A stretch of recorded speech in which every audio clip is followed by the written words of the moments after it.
a well-earned reputation of being an industry with many, many players, multiple organizations, all advocating slightly different agendas and priorities. And I guess what I'm going to talk about today is how important it is for all of us to start pulling together in the same direction. And I'm going to use our experience in New England and the Northeast over the last several years, hopefully to share some lessons learned, some thoughts and suggestions for those of you in Maryland, Delaware, Virginia,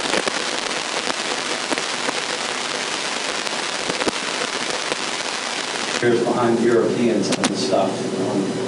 And they've been our great inspiration, Scandinavia, Western Europe.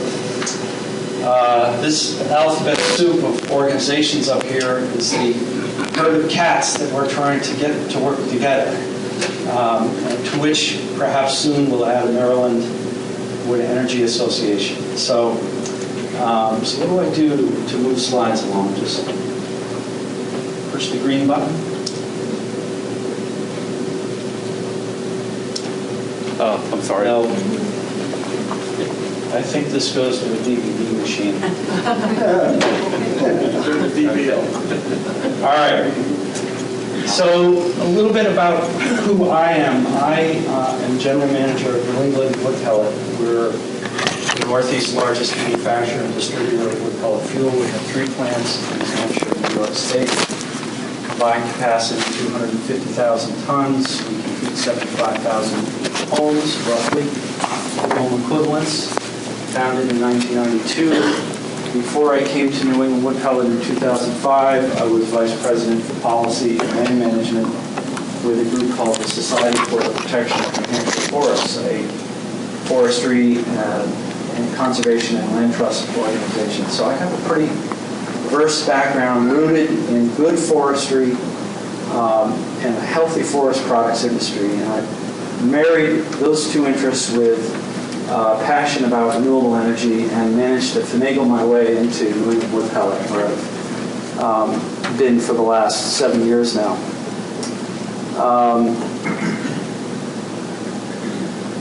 The Northeast, I think everybody here knows that what's driving this opportunity is this historic dependence on heating oil and more recently propane to heat. Really dating back to before World War II. We're the only part of the country that uses that fuel to make heat. And we're beginning to realize and understand that the highest and best use for petroleum is really moving things, not putting it in 300-gallon tanks in people's basements and heating space. That is not the highest and best use for this amazing resource that our planet is blessed with.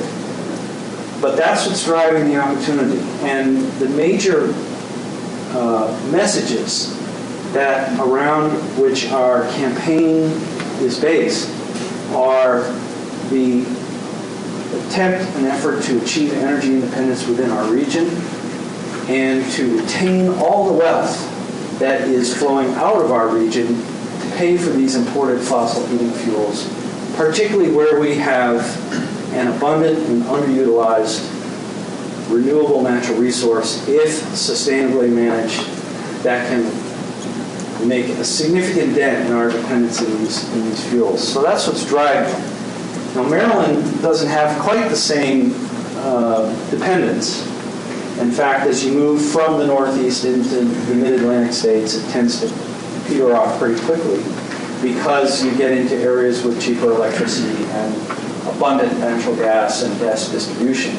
This is 2010 U.S. Census data, so it's pretty recent, and making a number of assumptions, conservative assumptions, which I'm happy to share with any of you. I estimated how much money Marylanders are spending every year that is leaving your economy for someone else's economy. And it's not insignificant. It's about 2/3 of $1 billion.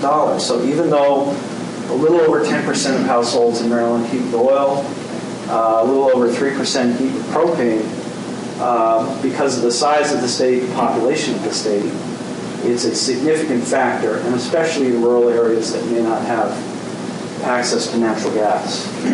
That's the value proposition right there. That's the driver.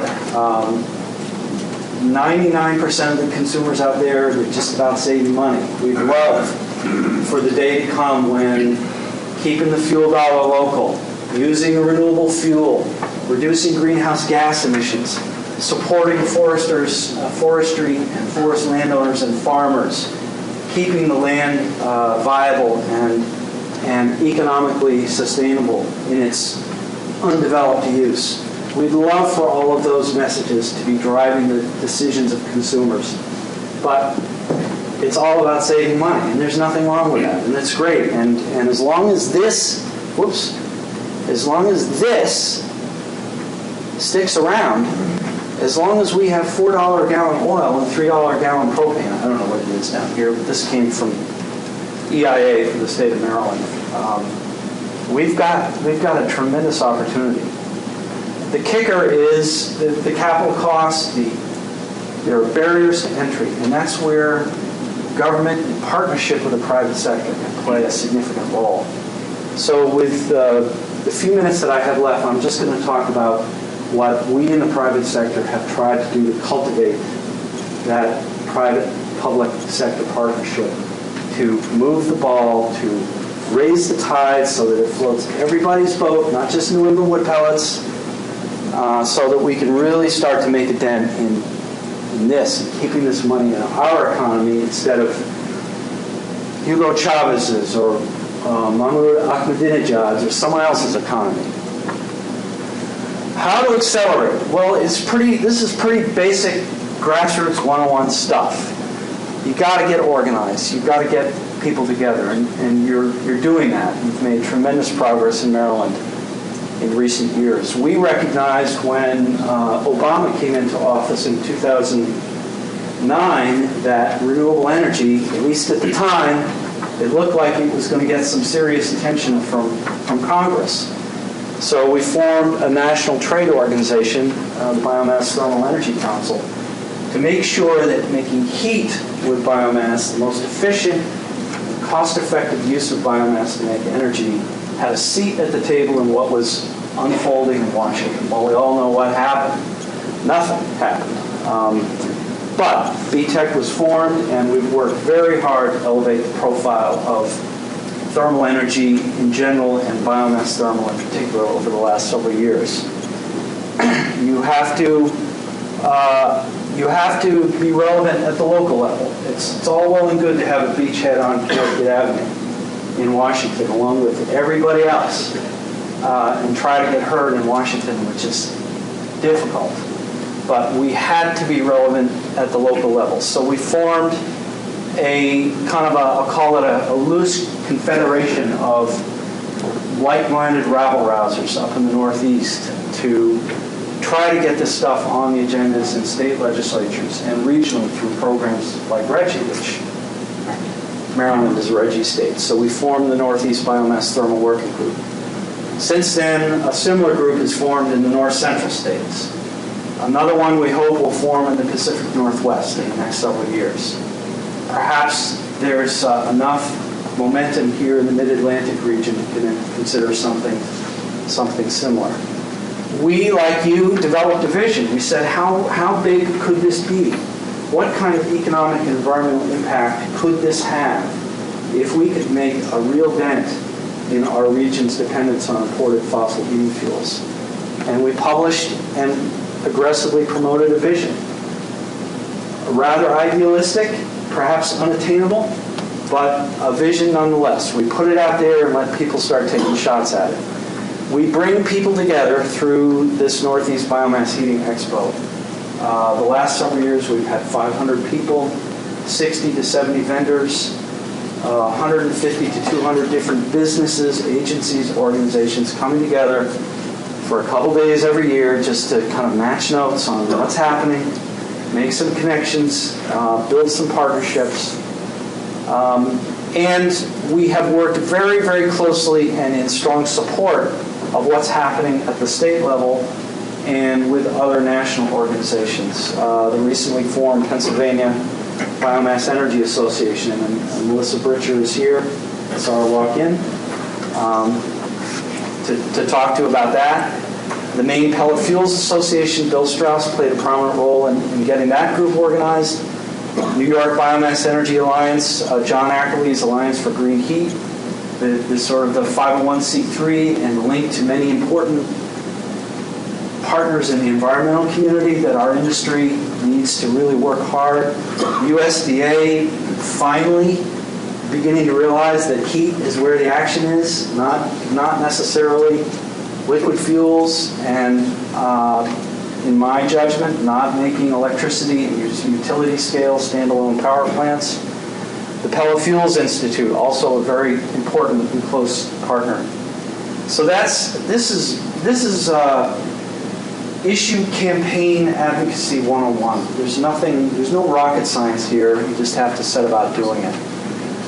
I'm not going to spend a lot of time on this, but VTech was all about advocating, educating in Washington principally, and I think going forward it's going to play a much more prominent role in addressing the technical and regulatory challenges that this technology, and particularly the new advanced technology, faces in market acceptance and regulatory acceptance. Never-ending array of stupid little issues that keep coming up with the finance community, with the insurance community. Important questions around air emissions that we're going to be challenged by in the years to come. And you can see it's mostly a Northeastern organization.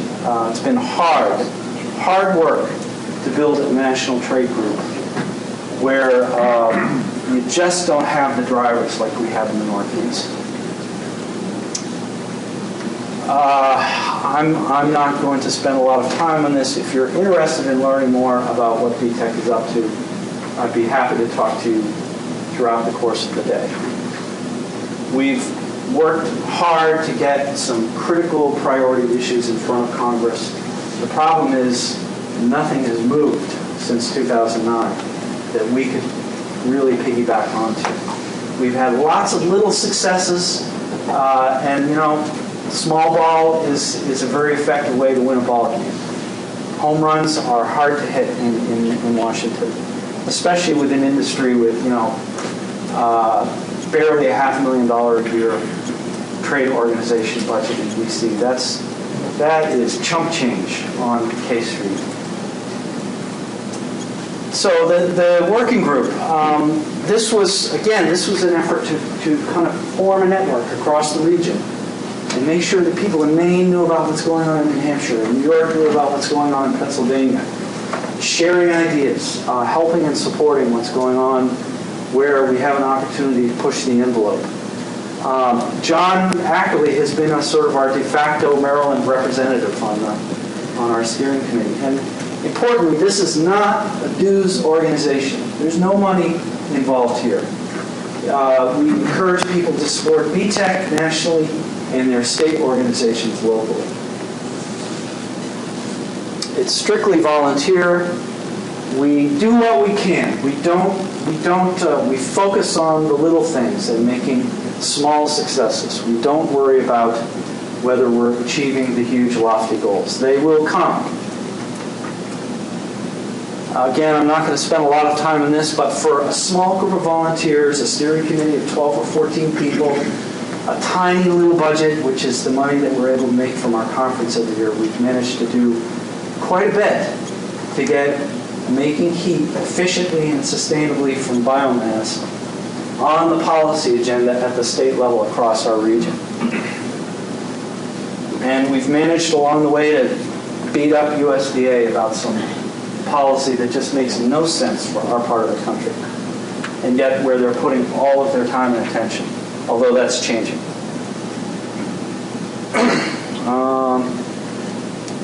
Not going to spend too much time on this. I mentioned sort of technical and regulatory issues. One of the things that is really emerging as a challenge is as the distribution of pellet fuel in bulk starts to take shape and form and the market starts to develop, we have to make sure that it's being delivered safely and efficiently. and one vendor to another is doing it in a consistent way that reflects everything we know about combustible dust, everything we know about the deterioration of the product through poor delivery and storage and conveyance.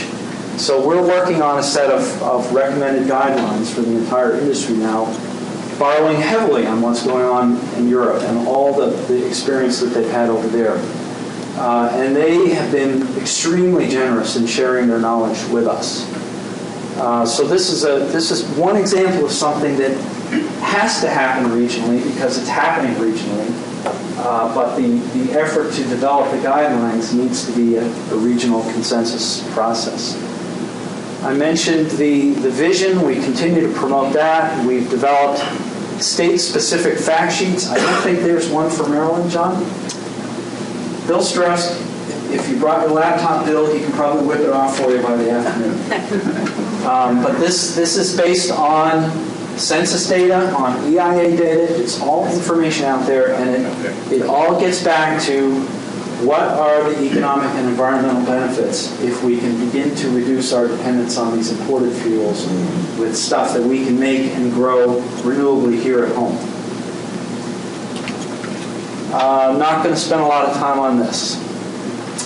So I wanted to close with just a few thoughts about structure. It's important and necessary that the people of Maryland have an organization that is theirs, that is focused on their policy agenda and platform, their legislature, their governor, their administration. Just as it is in Maine, New York, Pennsylvania, where we have state-based organizations.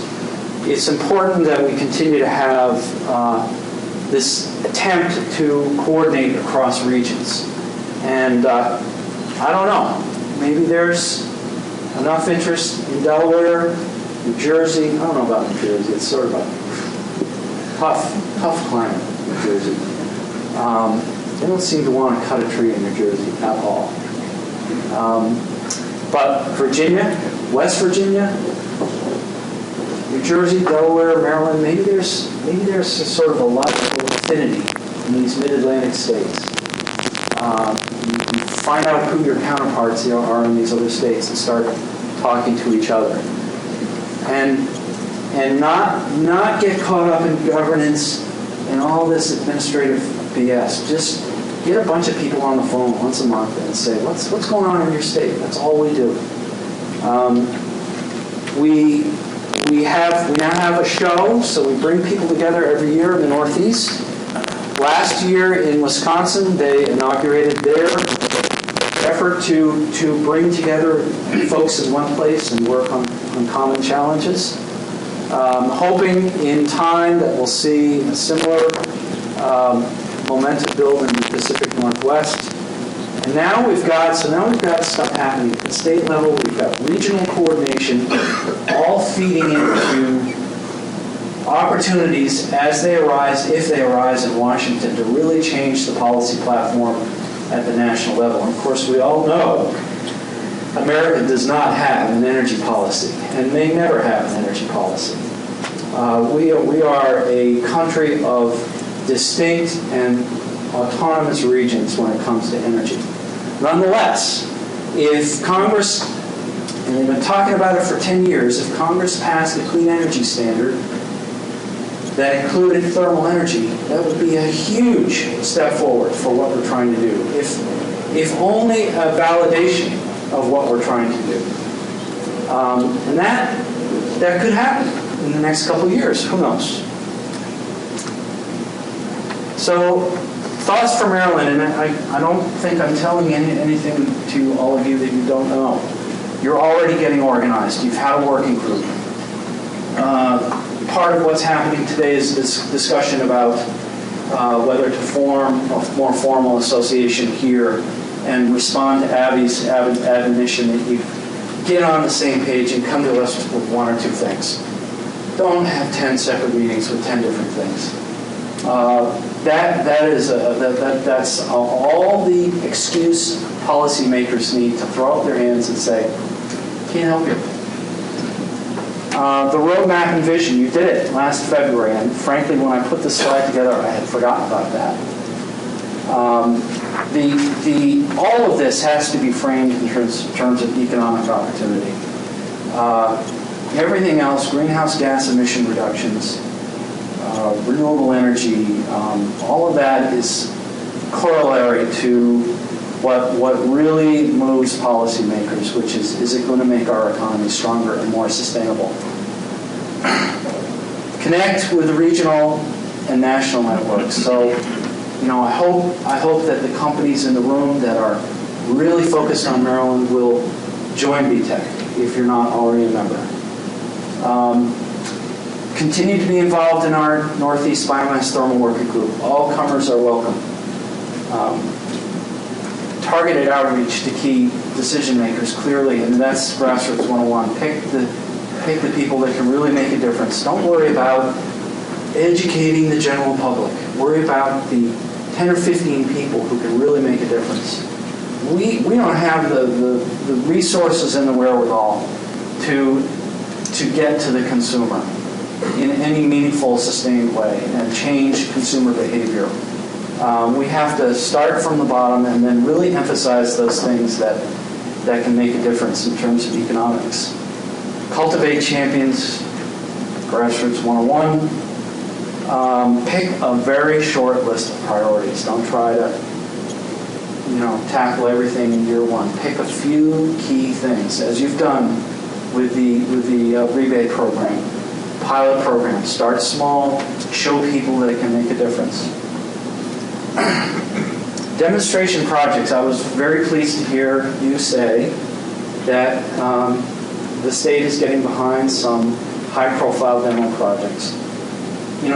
People still think this stuff is untested technology. It's not. It's all over Europe. It's all over America. But to use it efficiently and cleanly is a new technology. And we need help getting these systems out there to show people that they can work.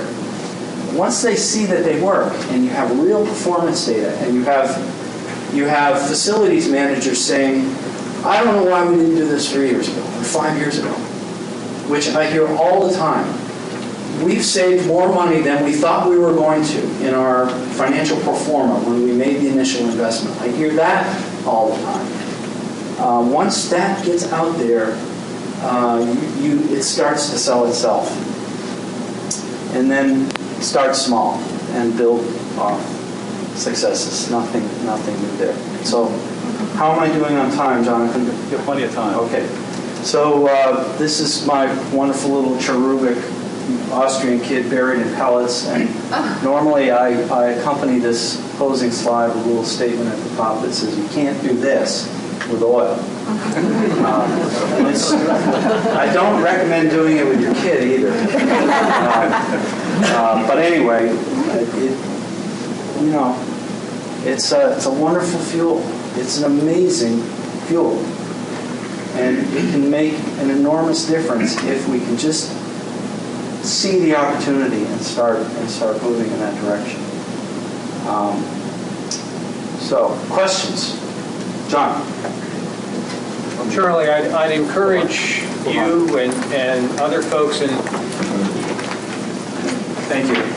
I'd encourage you and other folks in the room to add 2 groups of people and 1 technology to the excellent presentation you've just given. One is we've recently had, and I've done some work, I'm in the process of working with USDA and VTech on some outreach to manufacturers. We've had some good success reaching out to the Building Technologies Group in the Department of Energy, who realize that this is one way they can reach net zero energy in high-performance buildings where they can't do it with solar and wind. It flat out doesn't work for those buildings, and it does work. And the DOE people have begun to see that. The second technology that's really important in Maryland and in the South is cooling. It's possible to do direct cooling with the heat that comes off of wood, expanding the season, which means that boiler that you put in is good for more than 4 months a year. if we begin to look at that and make it mainstream as a technology, we'll begin making absorption chillers in the U.S. again instead of buying them from China. Amen. No, use that. Yeah, you mentioned DOE, John. DOE has been a tough nut to crack. They have a very narrow agenda, but they're changing, right? We spend a lot of time sort of wringing our hands over folks at DOE, and I think John has done a great job figuring out where is the nexus between what we're trying to do and DOE's authority and interest, and where they're investing their time and effort, and it is in more efficient buildings. And of course, heat is 35–40% of all the energy consumed in this country. And if you include cooling, in other words, building energy, it's probably, I don't know what the percentage is, but it's probably closer to 40 or 45–50%. Yeah. I don't think we have a biomass fueled absorption chiller in America, do we? Is there one operating anywhere? Yes? Yeah, Brad from VTech. Well, we have North Country Hospital, Northern Vermont. Oh, Newport. Newport. Yeah. There's the Togus VA Hospital that's on startup. It's a 25,000 pound an hour biomass plant. There'll be heating and cooling for the VA hospital in Maine. So it's out there. And I think we have some other projects I can't recall off the top of my head that have them involved as well. But as he said, it's about the money, so use that system year-round. I'm just asking you to explain real quickly. A lot of folks here are not familiar with some of this technology, maybe what exactly, how that works, the chiller works, what that. I'll let the chip tech guy answer that one. Let the AFS go. Yeah, Paul Lewandowski with AFS Energy Systems. We actually did a system for Evangelical Hospital in Lewisburg, Pennsylvania, and what really made that work was leveling off that load summer to winter by putting in a 500-ton chiller, absorption chiller. And what they did is they built a 40,000 square foot addition to their hospital cardiac wing.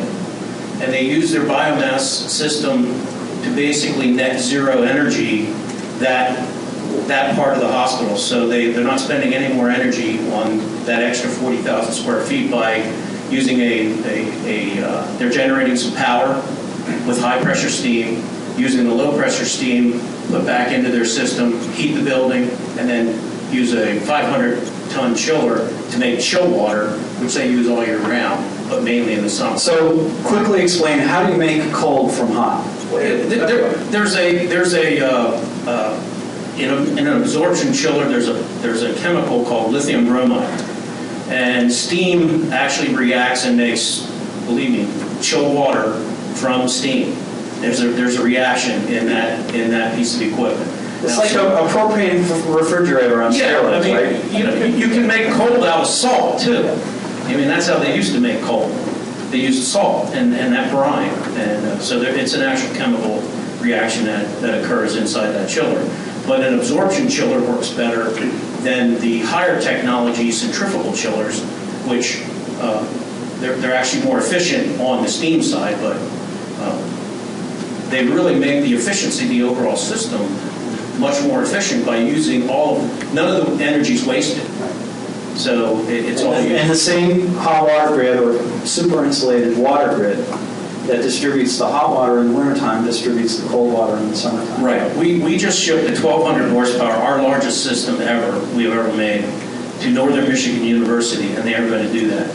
And ESCO is actually going to sell the power, sell the thermal energy to the college, and for 20 years, and then they will sell it back to them for $1 after 20 years.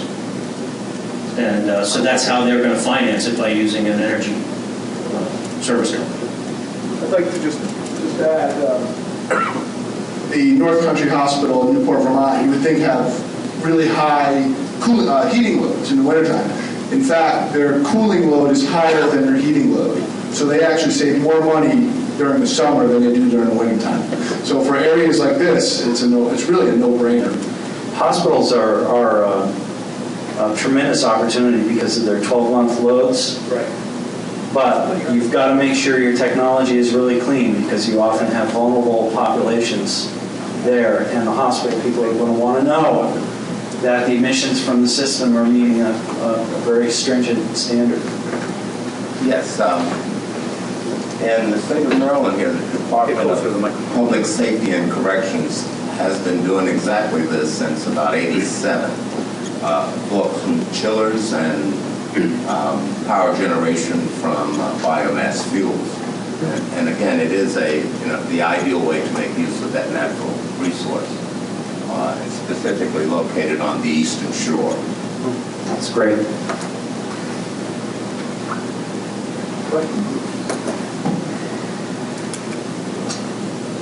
I did want to.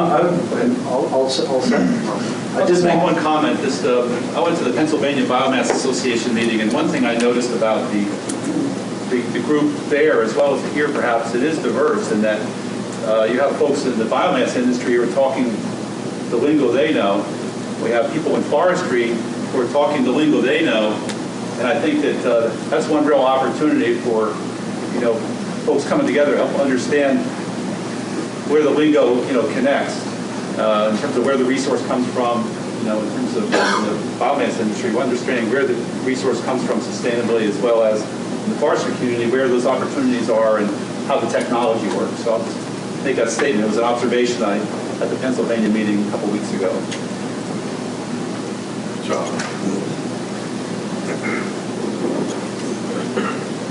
Charlie, can you give us a thumbnail sketch of how New Hampshire modified the RPS to accommodate thermal wrecks, please? Sure.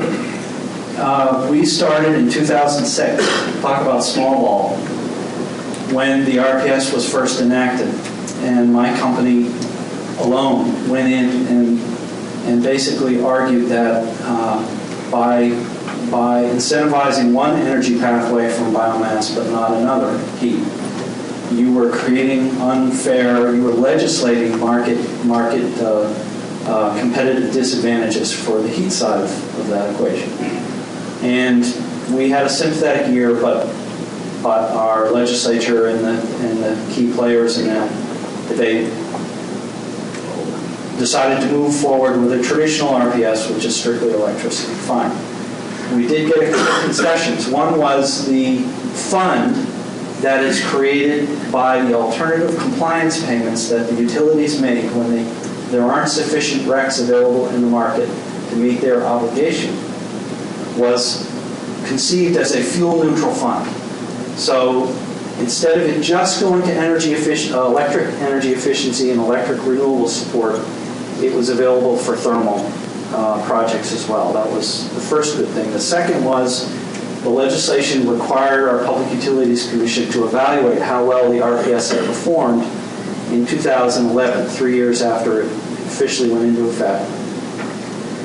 And they were required by law to ask and answer the question, would it be appropriate to add a thermal component to the RPS at that time? So we said, fine, let's see how well electricity works for 3 years. And they issued a report basically that said, we endorse the idea of adding thermal, but we're going to stop short of recommending it.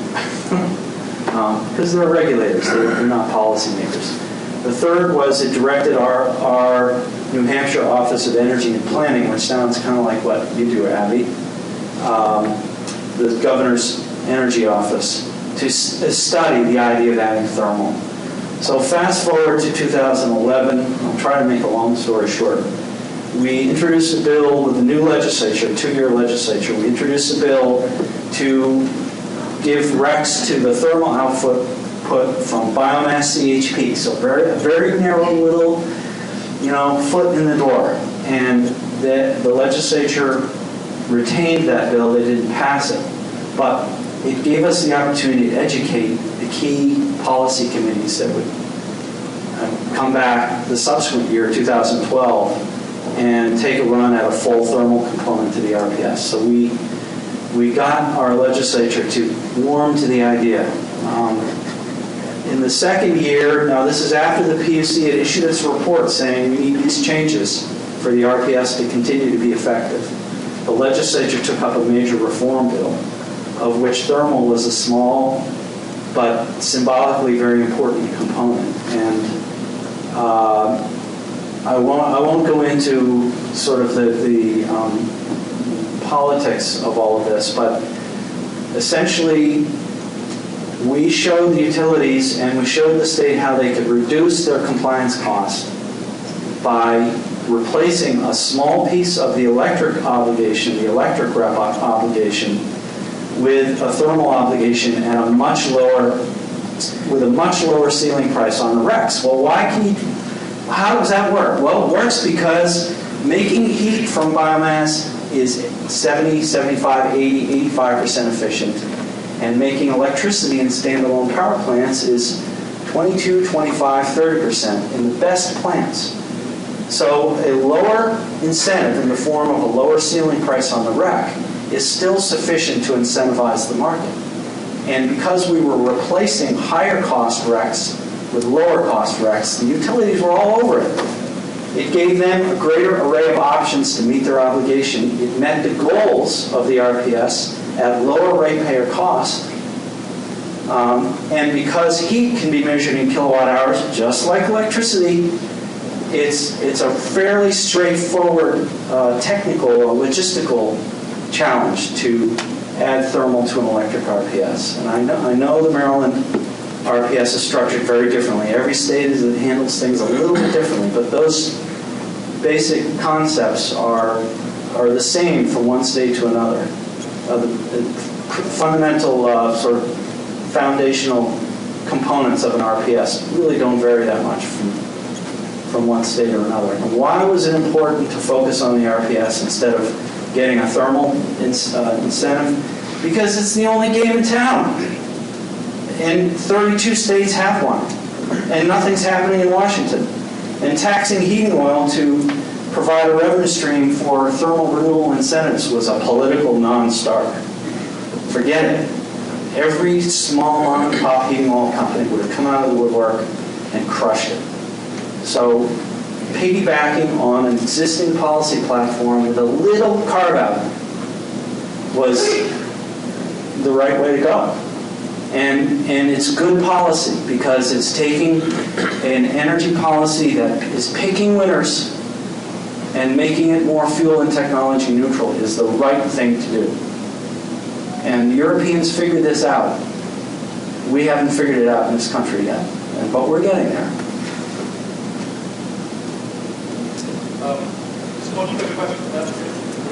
You said earlier about the abundant resource available to us if we sustainably manage it. Can you tell us at all about third-party certification, such as FSC or industry-implemented self-management being used?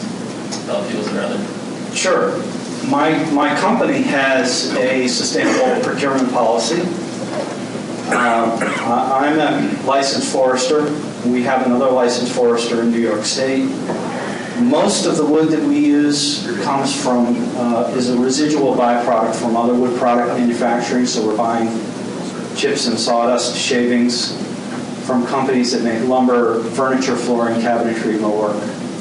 But where we're utilizing what we call roundwood chips, which is a low-grade, sort of a firewood pulp-grade resource derived from forestry operations, we have a very stringent checklist. We do site visits.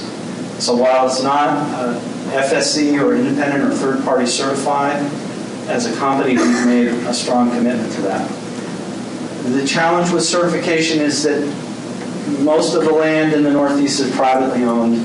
Most of it is non-industrial in thousands and thousands of 40, 50, 100, 200 acre parcels. And FSC type certification is simply not an option for most of those landowners. But there's a lot of innovative thinking coming in that area.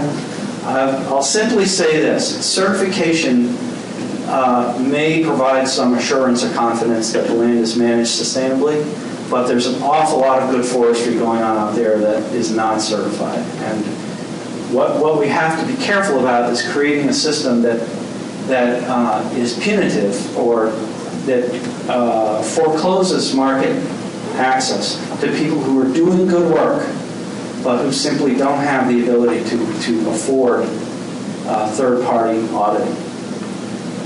Okay. Thank you very much. Okay, thank you. Thank you very much.